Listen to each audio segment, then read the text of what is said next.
So if you want to be a better public speaker or even just a better presenter in general, there's one thing that you need to do, and that is practice in public. This is a sport that you can't get right in the rehearsal room. And if you want to practice in public, there's probably no easier way to do that than at Toastmasters International. Now, is it a perfect organization? Well, there's one or two things that I dislike about it. And I'm going to talk about that in this video, and along with answering the question, should you join it? So stick around.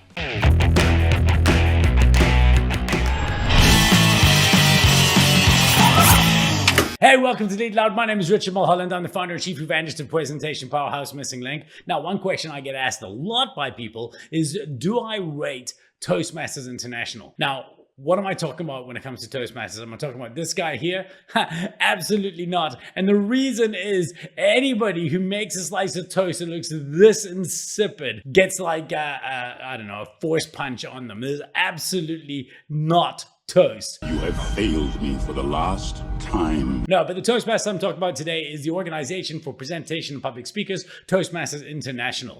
Now, it's an incredible organization where you kind of go there to get the reps in. You will be speaking, you'll be analyzing other presenters. There's a bunch of different roles that you can take when you join a meeting, and all of these will make you a better presenter. And again, there's almost no reason not to. There's over 300,000 members worldwide. There's in 149 countries and in 15,800 clubs. There's definitely someone or a club that you can find near you. Just do it! And in fact, all of this is for the cost of less than like a Big Mac meal. Like, it's super cheap every month, a Big Mac meal a month. It's super cheap and there's no good reason not to do it. However, I mentioned at the front end that I don't think it's perfect, and I don't. And there is one kind of little caveat I have, and that is that ultimately in the end, I kind of feel like all Toastmasters speakers start looking like Toastmasters speakers. So I'm going to show you 3 clips now from 3 different Toastmasters speeches, and we can kind of watch them together, and then I'll tell you a little bit about what I think. So let's check them out.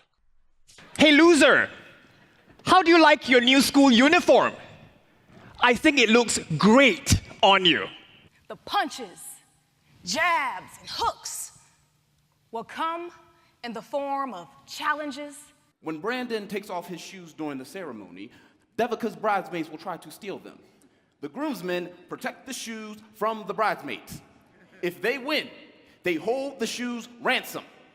So what do they all have in common? Well, there's a couple of things. The first is that every single one of those was a world champion of public speaking winning presentation. They were the world champion, the world's best public speaker, according to Toastmasters. Now, the second thing they all have in common for me is that they all sound over-rehearsed and overwrought.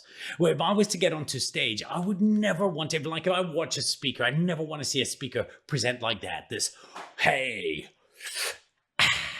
right, let's talk, ladies and gentlemen, about a thing that happened to me just the other day. This 11-year-old bird chest screamed, "Superstar!" Nobody likes that. Nobody wants that in a speaker. What do people look for in a speaker? Well, I believe that every audience has a great authenticity detector. And what they're looking for is a speaker who is basically on stage being the best version of themselves. You want to be best version of self whenever you present. So it's you, but it's you amplified. It's you as you would be in a normal conversation, but a little bit louder and a little bit more animated. The way I like to describe it to people is I want you to imagine you're at a dinner party. So you had all your friends around you and you were telling stories and you were being animated. You were, your eyes were lighting up and you were telling a story, and it was amazing. And it was a real thing that happened to a bunch of people because this guy fell down in front of you. It was incredible. And everybody feels like they're having a conversation with you and they're enjoying it because they can feel that it's real. Well, on stage, what you want to be is dinner party you. You want to be that version of yourself, the animated, like face big storytelling version of yourself that you would be at a dinner party. Could you just simmer down? No, Seriously. I'm just making people laugh. No. If you imagine walking to a dinner party and say like, hey, I want to tell you a story about this thing that happened the other day. This guy walked out and he stopped and he looked at it. I love your dress. What? Nobody would do that. Like, nobody ever presents like that. And in fact, in a general audience setting, that's not what people want. Now, while I'm giving a lot of crap to what I'm sure I'm very, very accomplished speakers delivering presentations that I didn't enjoy, there is a caveat that I need to say, and that is this, that I'm pretty certain that all of those presenters understand that Toastmasters is both a lesson, but it's also a sport. And there they were competing in the sport of Toastmasters, and the sport of Toastmasters maybe has a certain style that's suggested from it, this overwrought, overacted style. I'm not a fan of it, but what I do know when I look at the current champion, the incredible Verity Price, so I've been lucky enough, I've known her for years, she's amazing, and I've been lucky enough to share the stage with her, is what's the difference here between her world champion of public speaking presentation and when she's just presenting normally? Check this out. I never dreamed I would turn 40, unmarried, no children, and living in my sister and brother-in-law's spare room. It was about halfway through this, I was arm deep in water. And I looked up the alleyway of our house and I saw that our next door neighbor was doing exactly the same thing. Except he was wearing what I can best describe as a flesh-colored onesie.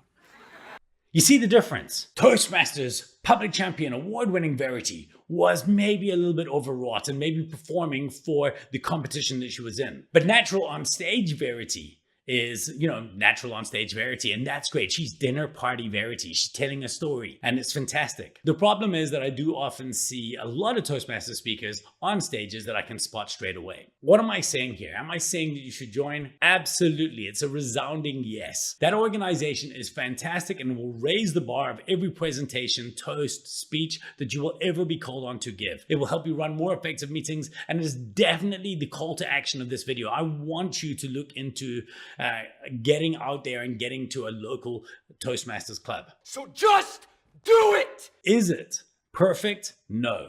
And what I do want you to do, no matter what you're doing when you're delivering, I want you to remember that public speaking in the real world sense isn't a sport. It is a craft, and I want you to craft that dinner party version of you and make sure you never lose yourself, the best version of yourself in the process. Of course, we'd also love to help you. We have our public speaking program, Story to Stage, and we have our general presentation program, of which there's monthly open groups that you can come out and join. 3 days of writing, designing, and delivering, where we'll help ramp you up. If any of those interest you, there'll be links down below. But please do definitely go from this video, go to Toastmasters International, and find a chapter near you and show up. The first session is definitely free. You don't have to pay for anything. It will change the way you speak. Just don't lose yourself and lead loud.